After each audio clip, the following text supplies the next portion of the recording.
I am so very grateful to be with you this morning. And I'm going to share a song before I go into the talk. This is called Here to Be.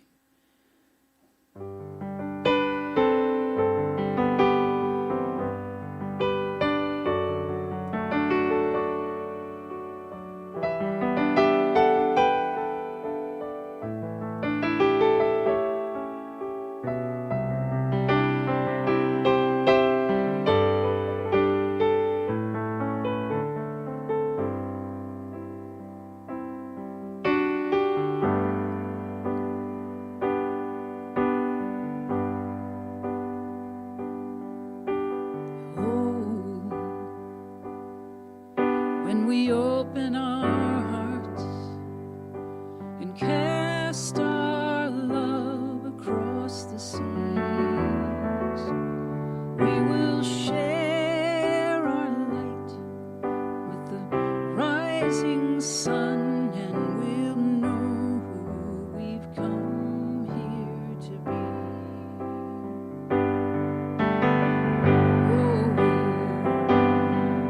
When we open our eyes and recognize the possibilities, we will share our minds, and when day is done, we will know we've come here to be. A light for justice,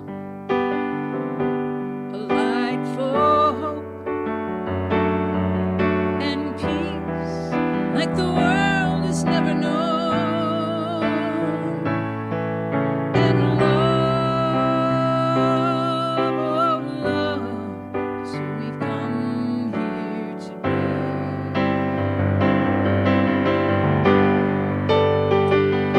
Light for freedom, light for joy, and healing like the world has never known, and love, oh love, so we've come here to be.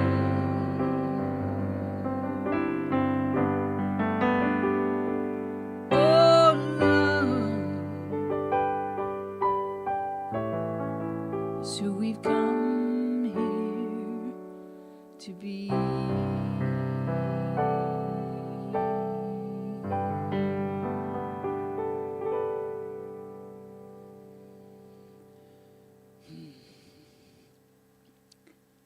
Love is indeed who we have come here to be. We are knowing this. We know and we claim and we proclaim every time we talk about what we believe. When we read those principles, we know that love is the greatest power in the world. It can fix anything. It can solve anything. And that is what we have come here to be. And when we hold that as our foundation, when we remember that, when we embody it, when we are in consciousness going, yeah, that's the only thing going on here, is that we've shown up to be love. That helps us move into that place, standing on that solid foundation of speaking up and singing out and standing in the truth of who we are. That's what we're talking about today. So hold on to that thought, because it's going to be in and woven through. Sorry, I keep hitting the mic.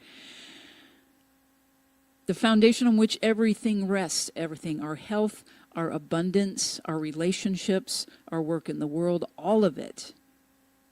We've got to stand on that solid foundation of knowing that we are not only loved, but we are loved, and we are loving. There's a lot, I don't have to tell you this, there's a lot going on in the world right now that is calling us to stand up, to speak out, to sing out. And there's an issue with this idea that staying silent is an option. We stay safe when we're silent, but it is not an option. There are lots of consequences for our remaining silent. Our silence is whether we like it or not, is accepted as tacit. Tacit meaning silent. Tacit is a word used in music. It means to rest. It means don't play anything. It makes us complicit. Those that want us to remain silent think that we are in agreement when we are silent.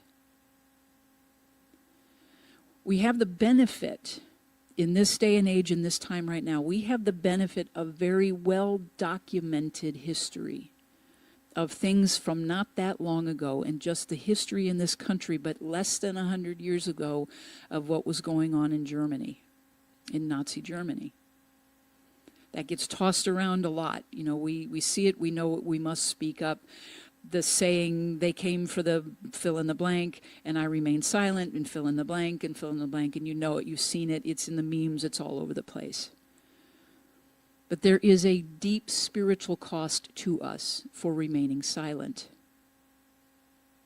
We also have the benefit of knowing what happens when broken, fearful people use their fearful voices, raise their fearful voices to deliberately tap into the collective fear in order to rise to power and control.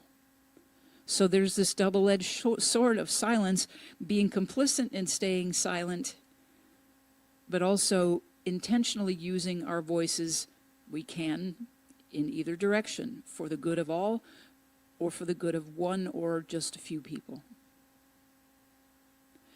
Those being oppressed and those being the oppressors know, well, the oppressors, I will say, know this power. They know this power. They're using this power right now. We just go back through the history of this country. Civil rights, women's rights, the silence equals death vote during the AIDS epidemic in the 80s, when there was 8 years of deafening silence about the pandemic, that pandemic, the AIDS pandemic. The AIDS epidemic, the ACT UP, the Black Lives Matter, the Me Too movement, the recently the Hands Off. We are being called, and there are many of us stepping up to raise our voices and say, this isn't cool. This is not cool.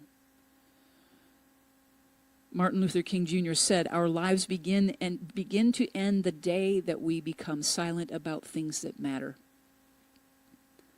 We cannot be complicit and say, I believe in the good for everyone. We can't be complicit in our silence and simply say the words, I believe in the good of all, and in Centers for Spiritual Living, that we envision a world that works for everyone. It's really nice to say all of those things, but we have to act on that. When we live in fear, and it goes along with the silence, we're seeing it day in and day out, where people that are speaking up there's retribution, there is being disappeared, there's being arrested, there's being absolute lawlessness around people exercising the First Amendment right to dissent, to resist. And so it's natural. It is absolutely natural that we are afraid. I'm not going to do this because I don't want to get my door knocked down in the middle of the night and hauled off to somewhere where nobody knows where I'm going to end up. Sure, that can happen. It's a possibility. It's a fear. Yes, it is our deepest fear. And the deepest fear on both sides of this, the oppressors and the oppressed, is the lack of control. You think about that. It's couched in, it's about greed, it's about power, it's about this kind of thing. It's all of that. But when you think about it, the core underneath all of it is fear of loss of control. We can say that we're afraid of dying. But what I have come to learn in my life is it's not the fear of dying, and you've heard this before as well. It's the fear of living full out, living fully into who we are, because it makes us vulnerable. We don't fear death, we fear suffering and pain. I'll say that again. We don't fear the actual act of dying, because sometimes the option feels like, yeah, it would be a whole lot better to just be at peace and not have to deal with any of this stuff anymore. And I say that as a cancer survivor. And if you've ever been through chemo, if you've ever been through radiation, if you've been through any kind of serious medical treatment and pain, and sometimes many of you probably and know people or yourselves have chronic pain, that there are those moments where it's just like, let's just be done, to get out of the pain, to get out of psychic pain, to get out of emotional pain. It's like, just stop, right? And so we numb and we find all these other ways, not about dying. That seems like a good idea, but it's not, to take it into our own hands. But the fact is, we are all going to die at some point, right? So it is about the suffering, it is about the pain, and it is underneath all of that a sense of not having control. And we know in our egoic minds that control, that sense of control, is false. There is very little that we have control over, except our thoughts, our reactions and our responses to those thoughts, and our actions. Those are the only things, and we are only responsible for ours. As much as we like to think we can control others, you know very well that doesn't really work. It's not really good for relationships. So it's living with the idea that, yes, we have this very basic human fear of pain and suffering, and staying silent about it is also adding to it in the individual self. And what I mean by that is, we have been conditioned in society to say, oh, I shouldn't talk about being scared. I shouldn't talk about being angry. I shouldn't talk about being in pain. There is something about naming and claiming that allows it to move through us, right?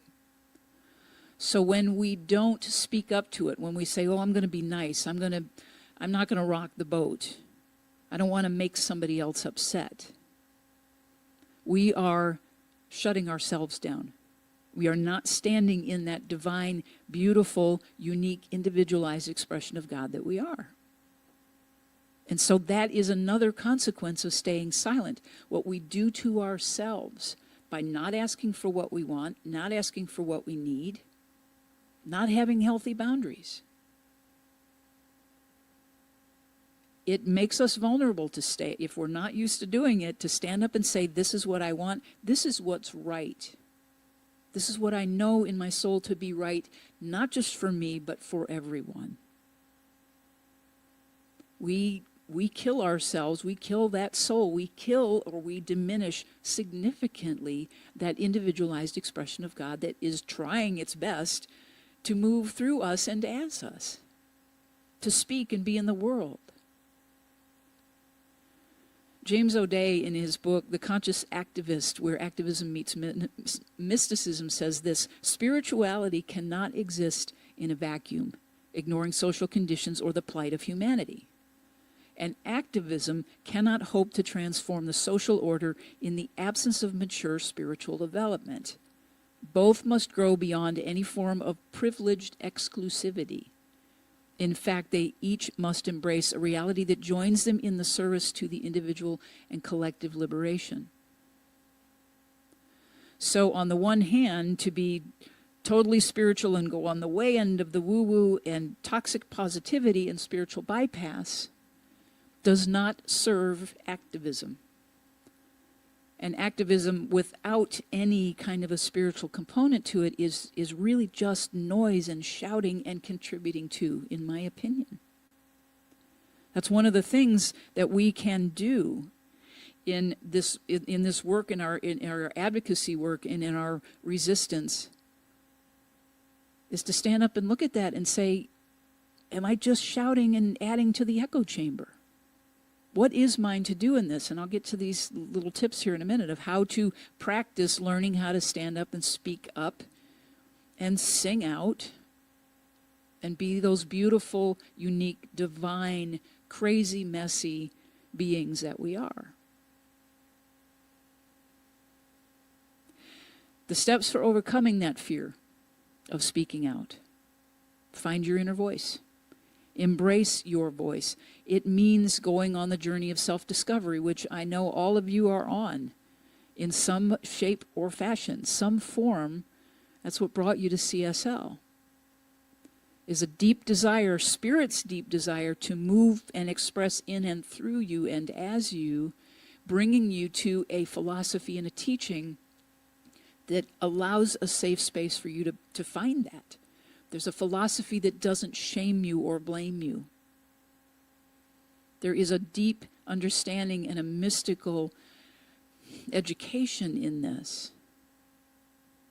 I found Science of Mind, believe it or not, in North Georgia. A friend of mine found it for me in the form of the magazine 25 years ago.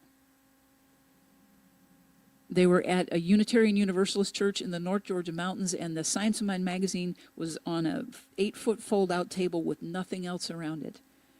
And she picked it up and she brought it back to me and she said, "I think this sounds like you." And I read it cover to cover and I said, "Oh my God, there are people that think like I do. Where can I find it?" And that was the beginning. That was the beginning of this journey. So we're in a philosophy that is just embracing us, absolutely embracing us and lifting us up to that place that says, yes, go deep, explore, figure out who you are. Where we stop letting other people define us. And it takes a lot of work, and a lot of it is very painful to move through the paradigms that we have been conditioned to believe about ourselves. So engage in spiritual practice. That's another thing. Spiritual mind treatment, meditation, visioning, drumming, shamanic journeying, dance, anything that gets us up, first of all, into our bodies, grounded in our bodies, but also gets us out of our heads. That opens up our hearts. Daily practice, adding those things, gives us the strength and the confidence and the courage to start saying, this is what I believe. This is who I am. And in community, we can do this by creating safe spaces. We do that by creating like a spiritual community, like CSL Midtown, where you can have conversations, where it is a safe container where all opinions, all viewpoints are heard and respected and honored. And that there doesn't have to be agreement. There shouldn't be agreement all the time. We are on the planet 8 billion unique individualized expressions of the one. We're not going to agree. But to be respectful of that and say, I could maybe learn something from someone else's perspective. That's the safe kind of environment that we create. We do it in our individual relationships. We do it in community. When we do that, we can move into those places where we advocate. We become an ally for change, not just for ourselves, but for our communities, but for people that we don't even know, but we see their humanity, we see the suffering, we see the pain, we see the injustice.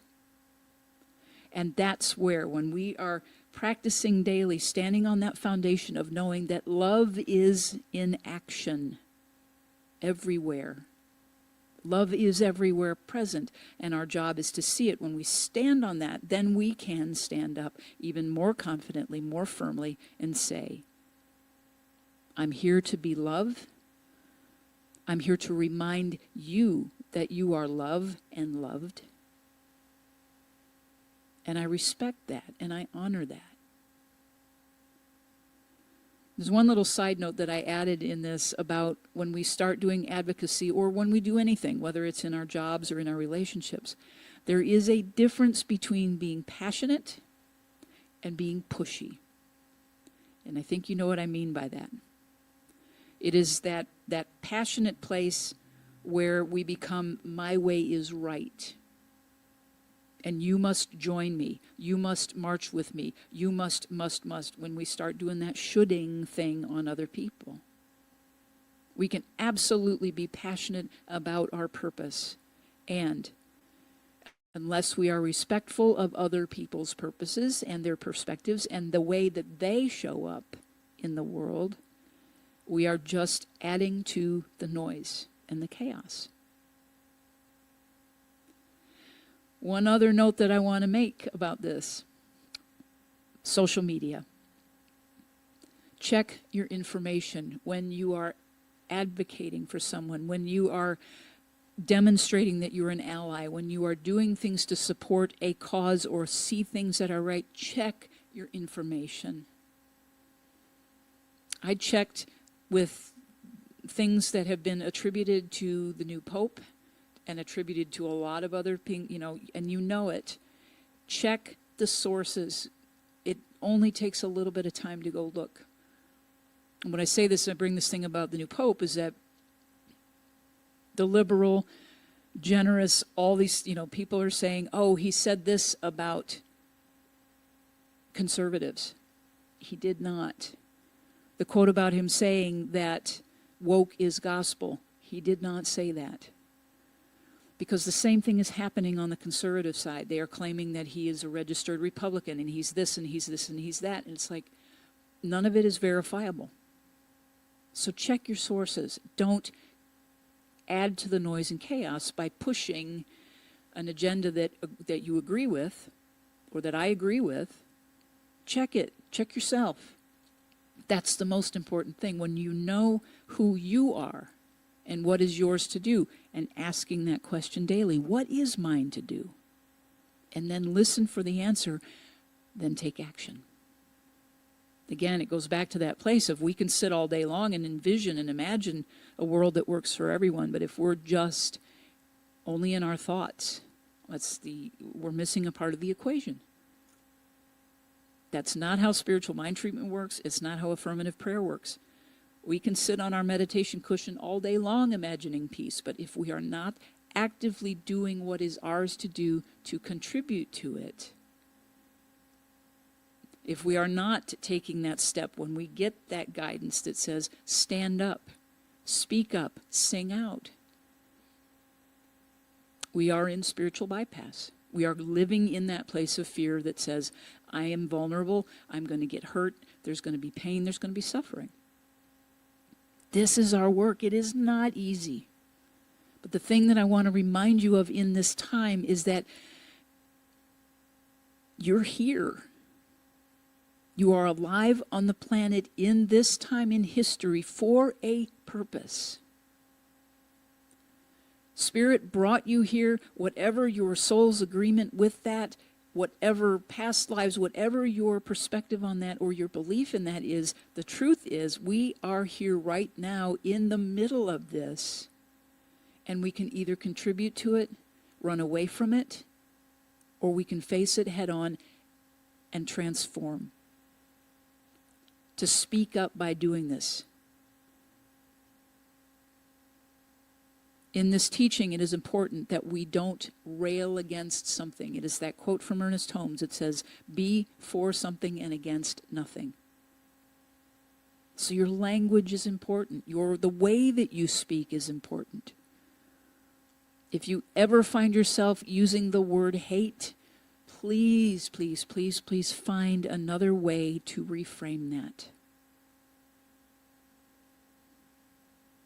Because when we attach, you know this, when we attach to that energy, we are not transforming it, we are just making it bigger. Ground yourself daily.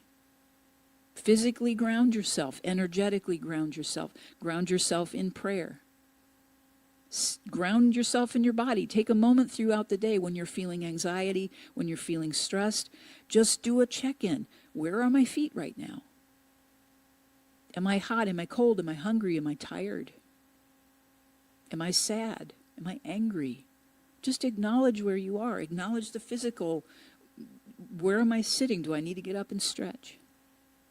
Only takes a few minutes to ground, and ground in consciousness, to go back to that place. Love and God, love/God, I think they're interchangeable, is the only thing happening right now. Am I in agreement with it? Am I doing what is mine to contribute to the furthering and the expansion of that love, or am I withholding? Also understanding, yes, it's okay to rest. Yes, it's okay to take a step back and break, and take a break. Take a breath. Ground yourself in that question. What is mine to do? Mine. Not what I think everybody else should be doing. What is mine to do as an individualized expression of the one? Me. and then do it. Do it. It is taking the act. Dale Carnegie, that good old motivational, good old Dale Carnegie says, inaction breeds doubt and fear. Action breeds confidence and courage. If you want to conquer fear, do not sit home and think about it. Go out and get busy. Right? Okay. Stand in your power. Don't let other people's opinion of you shift you from that. Again, remember, we go back to that place. Very, very human. If I feel vulnerable, I'm going to suffer, I'm going to feel pain. We don't get hurt without other people's permission. That is what standing up, speaking out, raising your voice, singing your song out loud is all about. Because guess what? Everybody's trying to do it. Everybody's trying to do it in the way, in whatever mixed up, messed up, distorted way it might be happening. Everybody wants to be heard. Everybody comes at it differently.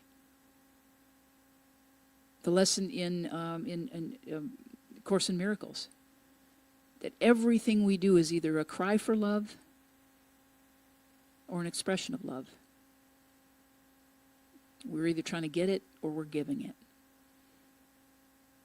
And usually when we give it first, we get it back. Practice gratitude, self-acceptance, self-compassion, self-forgiveness.